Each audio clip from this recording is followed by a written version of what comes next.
الحمد لله نحمده ونستعينه ونستغفره ونعوذ بالله من شرور أنفسنا ومن سيئات أعمالنا من يهده الله فلا مضل له ومن يضلل فلا هادي له أشهد أن لا إله إلا الله وحده لا شريك له وأشهد أن محمدا عبده ورسوله يا أيها الذين آمنوا اتقوا الله حق تقاته ولا تموتن إلا وأنتم مسلمون يا أيها الناس اتقوا ربكم الذي خلقكم من نفس واحدة وخلق منها زوجها وبث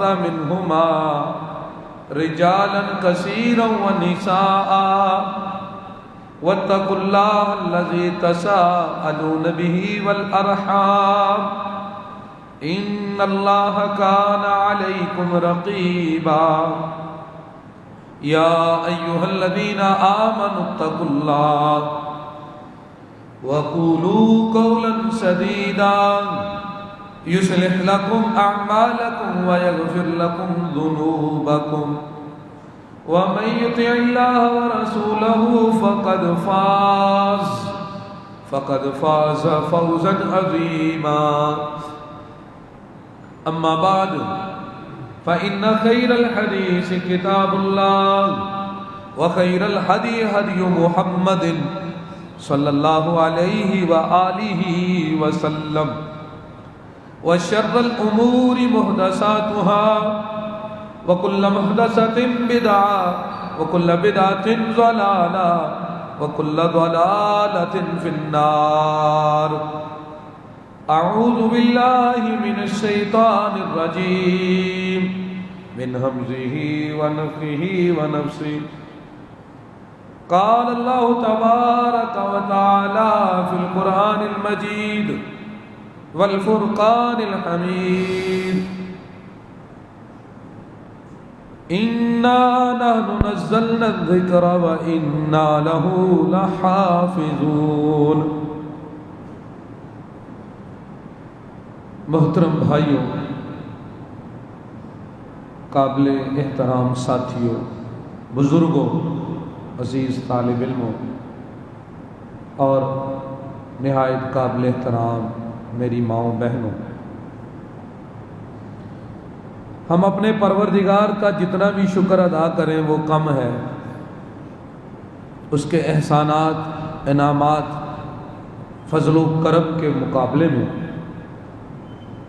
وہ ذات بابرکت تو اقدس اس چیز کے لائق ہے کہ اس کی حمد و ثنا کی جائے، اس کا شکر بجا لایا جائے. محترم بھائیوں،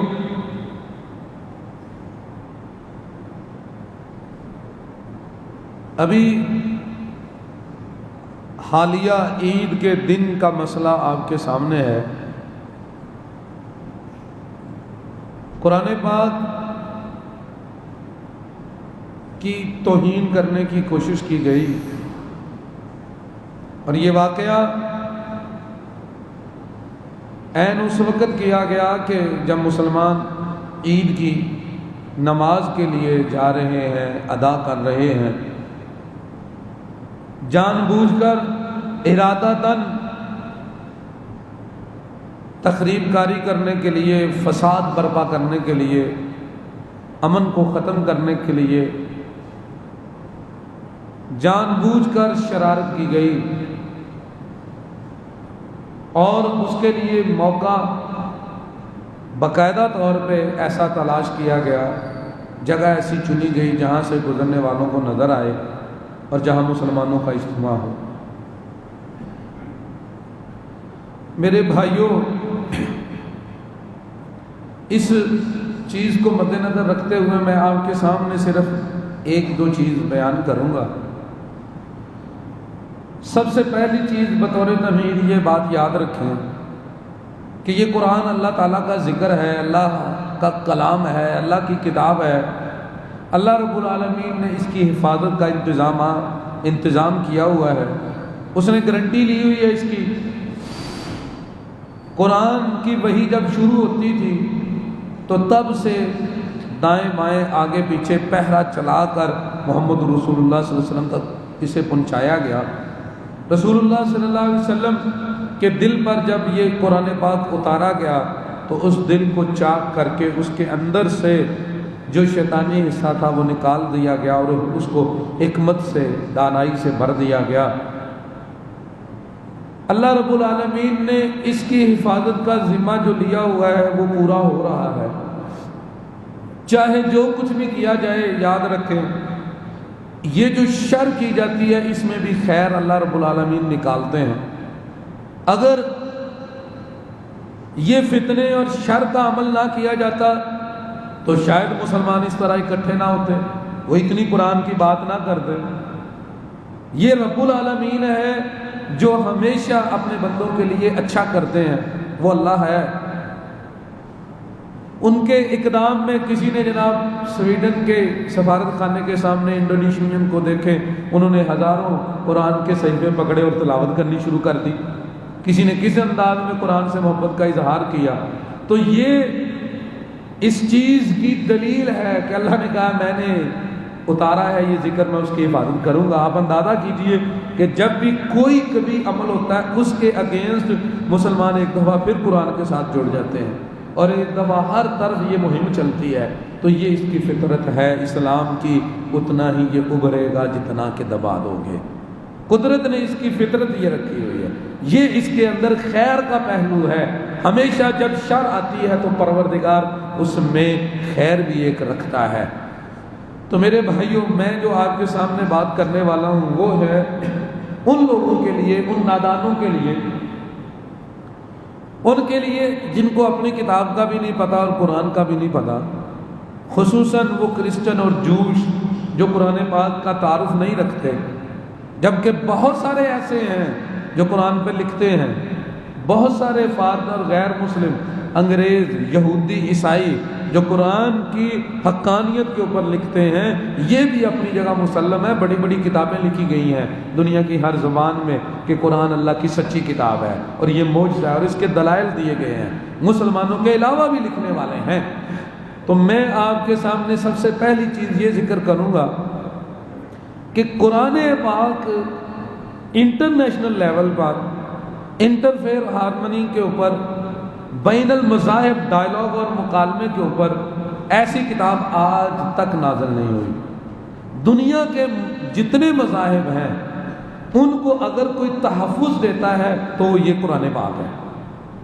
اگر انبیاء کے تقدس کی بات کرتا ہے تو یہ قرآن پاک ہے۔ ایک مذہب کے دوسرے مذہب کے ساتھ تعلق کیسے ہونے چاہیے یہ قرآن پاک ذکر کرتا ہے۔ اس سے پہلے ایسے نہیں تھا، اور خصوصاً ایسا عمل کرنے والے جو کرسچن عیسائی ہیں ان کے اوپر تو قرآن کا اتنا احسان ہے، آج تک کسی الہامی کتاب کا احسان نہیں ہے جو قرآن کا احسان ہے۔ میں آپ کے سامنے پہلے پوائنٹ میں چند ایک قرآن کے یہ ریفرنس ذکر کروں گا۔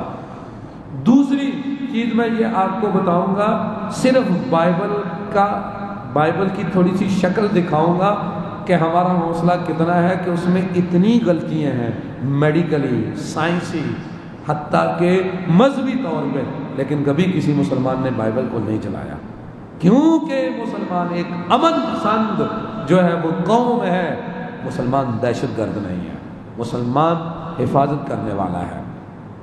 تو یہ دو تین چیزیں میں آپ کے سامنے صرف ذکر کروں گا۔ سب سے پہلی چیز ہے میرے بھائیوں، قرآن پاک نے یہ اعلان کیا ہے دنیا کے سارے مذاہب کو۔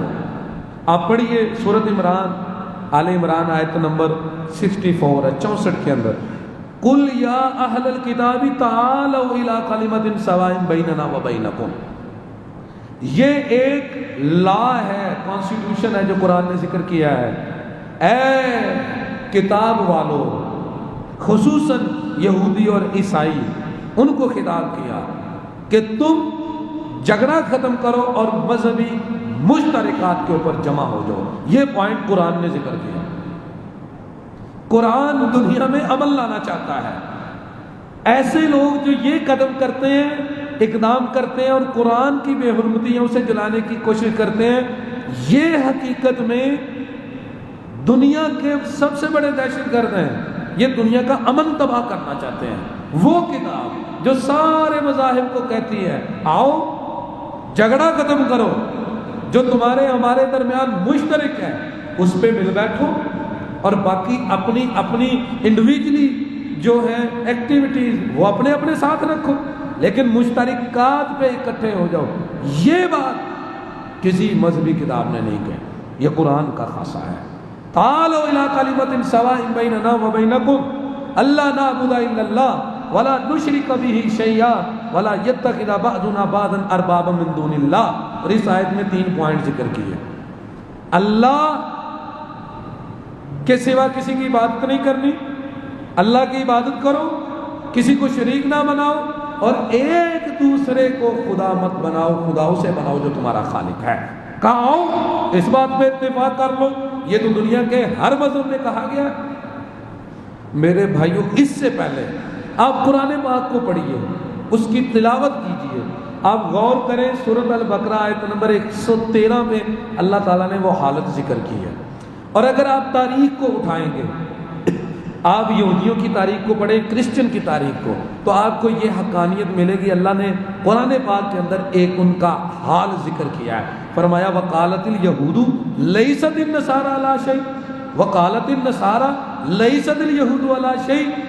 اللہ تعالیٰ نے فرمایا قرآن پاک میں، او یہودیوں تم اس طرح لڑتے تھے آپس میں کہ تم عیسائیوں کو کہتے تھے تم تو کسی گڑھے کے ڈھکن نہیں ہو، تمہارے پاس تو کچھ نہیں، تم کسی کھاتے کے نہیں، اور تم ان کا 100% انکار کرتے تھے اور ان کی کبھی اچھائی بیان نہیں کرتے تھے۔ اور عیسائیوں کو کہا تم یہودیوں کو یہی کہتے تھے کہ تم 100% غلط ہو۔ لیست النصارى علی شیء لیست الیہود علی شیء، تم یہ نعرے لگاتے تھے یہودی کچھ بھی نہیں ہے، یہودی کسی کھاتے کے نہیں ہیں، وہ جنت میں جا نہیں سکتے۔ عیسائی کہتے تھے اور یہودی کہتے، عیسائی کہتے تھے یہودی نہیں جا سکتے، یہودی کہتے ہیں عیسائی نہیں جا سکتے۔ قرآن نے یہ ان کا منظر ذکر کیا اور کہا آؤ لڑو مت، ایک ایسی چیز کے اوپر آ جاؤ جو تم سب کو اکٹھا کرے۔ یہ قرآن کا وتیرہ ہے۔ قرآن پاک یہ بنیادی پوائنٹ ذکر کرتا ہے کہ مذہبی اختلافات کو ختم کر کے مشترکات کے اوپر جمع ہو جاؤ۔ یہ قرآن کے علاوہ کسی کتاب نے نہیں کیا۔ یہ وہ انٹرنیشنل جو ہے پوائنٹ ہے جو یہ قرآن پاک کو یہ عزت دیتے ہیں کہ قرآن کو پوری دنیا کا لا ہونا چاہیے، قرآن کو ہر جگہ نافذ ہونا چاہیے۔ آپ دیکھیں اس کے بعد اگلی چیز، میں اور آپ قرآن پاک کی تلاوت کرتے ہیں۔ سورۃ بقرہ کی ابتدا میں اللہ تعالیٰ نے فرمایا الف لام میم ذالک الکتاب لا ریب فیہ ھدی للمتقین۔ اللہ تعالیٰ نے فرمایا وہ متقی جو ہدایت یافتہ ہیں، کامیاب ہونے والے ہیں، وہ مومن، ان کی صفت کیا ذکر کی ہے؟ وہاں یہ بات ذکر کی ہے والذین یؤمنون بما انزل الیک وما انزل من قبلک۔ یہ ایک قرآن ہے جس نے کہا کہ پہلی تمام الہامی کتابوں کو مانو۔ یہ قرآن نے اپنے ماننے والوں کو درس دیا، وگرنہ یہودیوں عیسائیوں میں ایسے نہیں تھا۔ قرآن نے شروع کرتے وقت یہ سورۃ بقرہ پہلی سورت پہلا پیج ہے، آپ دیکھیں قرآن نے کہا کہ تم ہدایت یافتہ کامیاب مومن تب بنو گے جب محمد رسول اللہ صلی اللہ علیہ وسلم پر نازل کردہ وحی پر بھی ایمان لاؤ، اور ان سے پہلے پر قرآن پاک نے یہ کہا مومنوں کو قولوا آمنا باللہ وما انزل الینا، اے لوگو یہ کہو ہم اللہ پر ایمان لائے، اور کہو ہم اس پر ایمان لائے جو ہم مسلمانوں کی طرف اتارا گیا، نازل کیا گیا، وما انزل الی ابراہیم و اسماعیل و اسحاق و یعقوب والاسباط، اور ہم ابراہیم علیہ السلام کی طرف نازل کردہ پر بھی ایمان لائے۔ جو اسماعیل علیہ السلام پر اترا اسے بھی مانتے ہیں، جو اسحاق علیہ السلام پر اترا اسے بھی مانتے ہیں، جو یعقوب علیہ السلام پر اترا اسے بھی مانتے ہیں، ان کی اولادوں پر جو اللہ نے وحی کی اسے بھی مانتے ہیں۔ وما اوتی موسیٰ و عیسیٰ، جو موسیٰ کو دیا گیا، عیسیٰ علیہ السلام کو دیا گیا، ہم اسے بھی مانتے ہیں۔ وما اوتی النبیون من ربہم، رب کی طرف سے جتنا کچھ بھی نبیوں کو عطا کیا گیا ہم سب کو مانتے ہیں۔ لا نفرق بین احد منہم ونحن لہ مسلمون۔ یہ قرآن ہے، واللہ میرے بھائیوں ہم نے قرآن کو سمجھا ہی نہیں۔ قرآن پاک ہے جس نے کہا، سورۃ بقرہ جب ختم ہوتی ہے آخری آیت آپ پڑھتے ہیں، اس میں کیا ہے؟ لا نفرق بین احد من رسلی، یہ ہمارا ایمان ہے، ہم اللہ کے کسی رسول کے درمیان اختلاف نہیں کرتے۔ ہمارے پیارے پیغمبر محمد الرسول اللہ صلی اللہ علیہ وسلم اس قدر احتیاط کرنے والے تھے اللہ کے معاملے میں۔ واللہ آپ دیکھیں بخاری مسلم کی روایت موجود ہے، یہودیوں کے گھر بچہ پیدا ہوا، اس کا نام تھا صاف، اسے لوگ کہتے تھے یہ دجال پیدا ہوا ہے۔ محمد رسول اللہ صلی اللہ علیہ وسلم کو راستے میں، صحیح مسلم میں لفظ ہے، وہ ملا، آپ صلی اللہ علیہ وسلم نے فرمایا بتاؤ کیا تم یہ مانتے ہو کہ میں اللہ کا رسول ہوں؟ اس نے کہا ہاں تم ان ان پڑھوں کے پیغمبر ہو۔ نبی صلی اللہ علیہ وسلم نے اور وہ کہنے لگا کیا تم مانتے ہو کہ میں اللہ کا رسول ہوں؟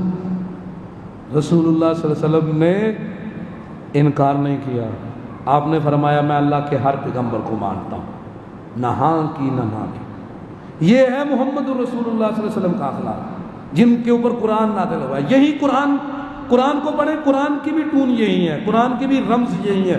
قرآن کبھی بھی اللہ کی طرف سے نازل کردہ جو چیزیں ہیں، جو ہمیں یہ سکھایا گیا کہ تم سے پہلے جتنی وحی ہے، جو اس میں سے قرآن کے ساتھ لنک کر گئی ہے اسے مان لو، جو نہیں اس کا انکار نہ کرو۔ محمد رسول اللہ صلی اللہ علیہ وسلم نے فرمایا، صحیح بخاری کی روایت ہے، کہا اس کو جھوٹا مت کہو، خاموش رہو، تمہیں نہیں علم تو خاموش رہو۔ یہ قرآن نے دیا ہے، یہ میرے بھائیوں پیغام آج سے پہلے کسی مذہبی کتاب نے نہیں دیے۔ آپ مجھے بتائیے، او اللہ کے بندو، یہ مسل کی بحث اس قدر ہوتی ہے کہ مذاہب نہیں، مسلکوں کے اندر کوئی ایک دوسرے کو صحیح نہیں کہتا، لیکن یہ قرآن ہے جس نے کہا اِنَّا أَنزَلْنَا التَّوْرَاةَ فِيهَا هُدًى وَنُورٌ، یہ قرآن ہے جس نے کہا وَآتَيْنَاهُ الْإِنْجِيلَ فِيهِ هُدًى وَنُورٌ، قرآن نے کہا ہم نے موسیٰ کو تورات دی جس میں ہدایت اور نور ہے، قرآن نے کہا ہم نے عیسیٰ کو انجیل دی جس میں ہدایت اور نور ہے۔ قرآن جیسا انصاف آج تک کسی کتاب نے نہیں کیا۔ تم تو لڑتے تھے، لَيْسَتِ الْيَهُودُ عَلَىٰ شَيْءٍ لَيْسَتِ النَّصَارَىٰ عَلَىٰ شَيْءٍ، یہودی عیسائیوں کو برا کہتے تھے، عیسائی یہودیوں کو برا کہتے تھے۔ جنگیں نہیں دیکھی تمہاری کتنی ہوئی، کتنے بندے ہٹلر نے مارے، کیسی جرمن کی جنگیں ہوئی، جنگیں عظیم اٹھا کے دیکھیں، کتنے عیسائی یہودی مارے گئے، چن چن کے مارے گئے یہودی۔ پھر عیسائیوں نے ان سے بدلہ لیا، پہلے یہودیوں نے عیسائیوں کو صلیبوں پہ چڑھایا۔ یہ قرآن تھا جس نے کہا مل بیٹھو اور ایک جگہ اکٹھے ہو جاؤ۔ اور میرے بھائیوں، یہ قرآن یہ باقاعدہ ایک سازش ہے عالمی جنگ چھیڑنے کے لیے۔ یہ شیطانی ہتھ کنڈے ہیں کہ جب وہ سرٹیفکیٹ جلایا جائے گا جو امن کا پروانہ ہے، جس نے صلح کروا دی ہے، جس نے قوموں کو ملا دیا ہے، اور جب وہ چیز جلا دی جائے گی تو امن ختم ہو جائے گا۔ قانون کس لیے ہوتا ہے؟ انصاف کے لیے۔ جب انصاف ختم ہو جاتا ہے تو پھر میرے بھائیوں بدامنی آتی ہے۔ یہ اس لیے کیا جا رہا ہے، اس کے پیچھے پوری سازش ہے۔ اور یہ پاکستان میں جس طرح آگ ہے، یہ آگ صرف پاکستان میں نہیں، ہر ملک میں لگی ہوئی ہے، اور اس آگ کے پیچھے شیطان ہے، اور وہ چاہتا ہے کہ یہ دنیا ختم ہو، یہ لڑیں آپس میں، اور ہر مذہب میں یہ آگ لگائی جا رہی ہے۔ اب یہ ہمارا کام ہے کہ ہم اس کو سمجھیں اور لوگوں کو سمجھائیں۔ قرآن پاک نے صرف انصاف نہیں کیا، آپ اندازہ کریں اپنے سے پہلی کتاب کو کہنا کہ اس میں ہدایت اور نور ہے۔ کوئی مجھے مولوی بتاؤ جو دوسرے فرقے والے کو یہ کہہ دے کہ یہ بندہ ہدایت کی اور نور کی بات کرتا ہے۔ ہم اتنے نیرو مائنڈنگ ہیں، اتنی تنگ نظری ہے ہمارے اندر۔ یہ قرآن کا توسع ہے، قرآن کی وسیع و ظرفی ہے جس نے یہ باتیں کی ہیں۔ صرف یہاں پہ بس نہیں ہے، قرآن پاک نے تصدیق کی اور قرآن پاک نے نگرانی کی اپنے سے پہلی کتابوں کی۔ اللہ نے فرمایا وَأَنزَلْنَا إِلَيْكَ الْكِتَابَ بِالْحَقِّ مُصَدِّقًا لِمَا بَيْنَ يَدَيْهِ مِنَ الْكِتَابِ وَمُهَيْمِنًا عَلَيْهِ، یہ قرآن پہلی کتابوں کی تصدیق بھی کرتا ہے اور اس میں جو لوگوں نے رد و بدل کیا اس کی نگرانی بھی کرتا ہے۔ قرآن پاک کو آپ پڑھیے، واللہ جب عیسیٰ ابن مریم پیدا ہوئے تب سے لے کر میں آپ کو چند ریفرنس دوں گا بائبل کے کہ بائبل نے کیا کیا گل کھلائے ہیں، لیکن کسی مسلمان نے آج تک بائبل کو نہیں جلایا۔ اس نے کتنی انبیاء کی بے حرمتی کی ہے، لیکن کسی مسلمان نے نہیں اسے جلایا۔ قرآن پاک نے عیسیٰ علیہ السلام کے اوپر لگی ہوئی تہمت کو ختم کیا۔ یہودیوں نے جو کہا تھا نعوذ باللہ یہ تو حلال کا بچہ نہیں ہے، یہ یہودیوں نے نعرے لگائے، اور اس مقدس مریم کی عفت کے اوپر باتیں کی، اور اس موقع کے اوپر عیسائیوں کو ٹارچر کیا اور عیسائیوں کو تانے دیے کہ تمہارا پیغمبر تو جو ہے وہ حلالی نہیں ہے۔ آج بھی بائبل میں یہ لکھا ہوا ہے، تورات کے اندر۔ یہ قرآن تھا جس نے کہا عیسیٰ اللہ کا کلمہ ہے، عیسیٰ روح منہ ہے۔ یہ قرآن پاک ہے۔ قرآن پاک نے آ کے میرے بھائیوں یہ کہا انما المسیح عیسی ابن مریم، مسیح عیسیٰ ابن مریم ہے، رسول اللہ ہے، وَقَلِمَتُهُ اس کا کلمہ ہے، القاها الی مریم اللہ نے اسے مریم کی طرف ڈالا ہے، وَرُوحٌ مِّنْهُ فَآمِنُوا بِاللَّهِ وَرَسُولِهِ مسلمانوں تم نے یہودیوں کی طرح باتیں نہیں کرنی، ایمان رکھو عیسیٰ ابن مریم پر، وہ اللہ کا رسول ہے، اس کا کلمہ ہے، روح ہے اس کی طرف سے۔ یہ قرآن نے سکھایا۔ یہ قرآن ہے جس نے کہا یہودیوں نے مریم کو جھوٹا کہا ہے، مسلمانوں تم نے کیا کہنا ہے مل مسیح ابن مریم الا رسول، یہ عقیدہ رکھنا ہے کہ عیسیٰ اللہ کا بیٹا نہیں ہے، عیسیٰ رسول ہے، وَأُمُّهُ صدیقہ اس کی ماں سچی ہے۔ کیا کہا آگے جا کے أُمُّهُ صدیقہ ماں اس کی سچی ہے، اور قرآن میں جگہ جگہ اس کی پاک دامنی کا ذکر کیا، کہا واللتی احسنت فرجہا اس کی ماں وہ پاک خاتون ہے جس نے اپنی عزت کی حفاظت کی، واللتی احسنت فرجہا فنفخنا فیہا من روحنا وجعلناہا وابناہا آیۃ للعالمین۔ قرآن نے کہا کہ عیسیٰ کی ماں اپنی عزت کی حفاظت کرنے والی ہے۔ قرآن نے کہا، اللہ تعالیٰ فرما رہے ہیں کہ میں نے عیسیٰ ابن مریم کو ہم نے پھونکا ہے اس کی کوکھ کے اندر، اور عیسیٰ کو اور اس کی ماں کو ہم نے جہانوں کے لیے نشانی بنایا۔ یہ قرآن نے سرٹیفکیٹ دیا۔ کوئی مذہب بتاؤ جو دوسرے مذہب کی اتنی تعریف کرے۔ قرآن ہے جو اپنے سے پہلے سارے مذاہب کے حق کو بھی بیان کرتا ہے، اور قرآن ہے جو انبیاء کے اوپر لگی ہوئی تہمت کو ختم کرتا ہے۔ اور قرآن پاک کو جلانے کا مطلب کیا ہے؟ قرآن پاک کو جلانے کا مطلب ہے عیسیٰ ابن مریم کے اللہ کے کلمہ ہونے کے سرٹیفکیٹ کو جلانا، اللہ کے رسول ہونے کے اللہ کی طرف سے جو نوشتہ ہے اس کو جلانا، مقدس مریم کی تصدیق کو جلانا، اس کی برات کے سرٹیفکیٹ۔ سیئات اعمالنا من یهده اللہ فلا مضل له ومن یضلل فلا هادی له، اشهد ان لا الہ الا اللہ وحدہ لا شریک له واشهد ان محمدا عبدہ ورسولہ۔ یا ایھا الذین آمنوا اتقوا اللہ حق تقاتہ ولا تموتن الا وانتم مسلمون۔ یا ایھا الناس اتقوا ربکم الذی خلقکم من نفس واحدہ وخلق منها زوجها وبث منهما رجالا کثیرا ونساء واتقوا اللہ الذی تساءلون به والارحام ان اللہ کان علیکم رقیبا۔ یا ایھا الذین آمنوا اتقوا اللہ وقولوا قولا سدیدا یصلح لکم اعمالکم ویغفر لکم ذنوبکم ومن یطع اللہ ورسولہ فقد فاز فوزا عظیما۔ اما بعد فإن خیر الحدیث کتاب اللہ وخیر الہدی ہدی محمد صلی اللہ علیہ وآلہ وسلم وشر الامور محدثاتها وكل محدثۃ بدعہ وكل بدعۃ ضلالہ وكل ضلالۃ فی النار۔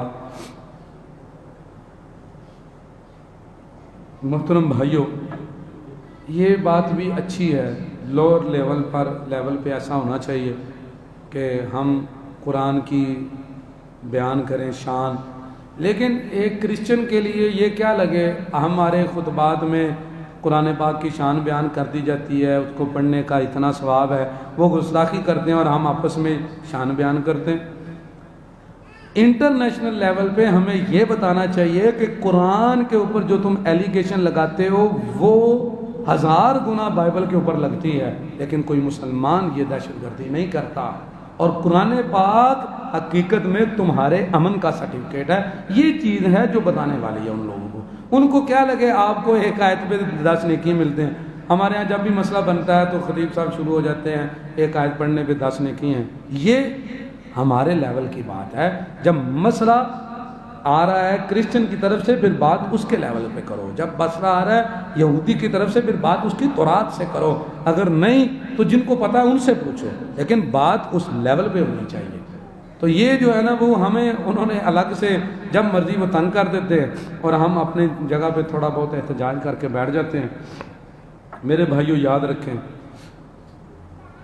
اس کا حل یہ ہے کہ اقبال نے کہا تھا وہ معزز تھے زمانے میں مسلمان ہو کر اور تم ذلیل و خوار ہوئے تارک قرآن ہو کر. ہماری ذلت اس وجہ سے ہے کہ ہم نے قرآن کو عملی زندگی میں اپلائی نہیں کیا ہو. یہ ہے ذلت کی وجہ. حقیقی مسلمان تبھی بنتا ہے. اب پڑھیں اقبال کو, وہ کیا کہتا ہے؟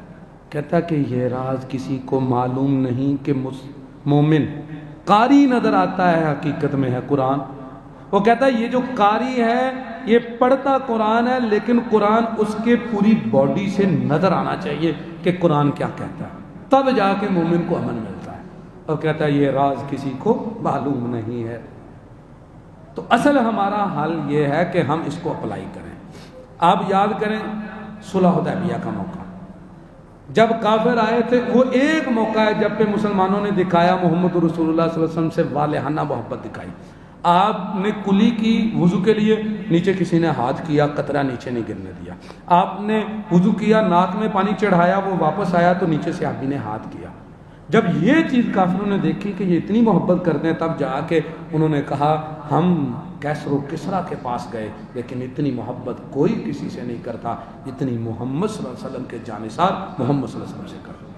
ہمارا کام ہے ہم عمل کو زیادہ کریں, یہ چیز ہے. تو ہمارے ہاں اب ہے کرنے والے کام, اور یہ انٹرنیشنل لیول پہ ہونا چاہیے ہر اعتبار سے. ابھی انشاءاللہ العزیز کچھ چیزیں ہم باہر, ابھی احتجاج ہے, آپ سب بھائی پہنچے, کیونکہ یہ باقاعدہ طور پہ آج پورا ملک اس میں شریک ہے. 2-4 منٹ کی بات ہے, یہیں باہر جو ہے نا وہ اقصیٰ کے سامنے سندس فیبرک کے ہم کھڑے ہو کر اس کے اوپر میں آپ کو کچھ چیزیں انشاءاللہ بیان کروں گا ہمارے کرنے کے کام کیا ہے, اور اس کو ہم نے باقاعدہ طور پر مہم بنا کے چلانا ہے. ٹھیک ہے جی انشاءاللہ. تو ہم نے اس کے لیے یاد رکھیں, اس کو آپ ٹمپریری نہ لیں, وگرنہ وہ پھر ایسے کریں گے. اور یہ ان کی عادت ہے. صدام کو پھانسی کب دی گئی تھی؟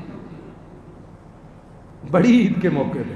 یہ پیغام ہے ان کے, عید کا اجتماع ہے, یہ پیغام ہے, تم سارے اکٹھے ہو گئے, کیا کر لیا ہمارا, ہم نے جلا دیا. یہ اس کے پیچھے یہ سمبولک لینگویج ہے, یہ علامتی زبان ہے, اشارے بولتے ہیں, یہ زبان حال ہے. وہ مسلمانوں کو کمزور سمجھتے ہیں. یاد رکھیں مسلمان کمزور نہیں ہے, مسلمان امن والا ہے. کمزور نہیں ہوتا وہ جو لا الہ الا اللہ پڑھتا ہے. جو لا الہ الا اللہ پڑھتا ہے وہ لا الہ الا اللہ کے لیے لڑتا ہے, اور لا الہ الا اللہ تک لڑتا ہے, وہ کبھی کمزور نہیں ہو سکتا. اس لیے میرے بھائیوں یہ سمجھانے کی ضرورت ہے.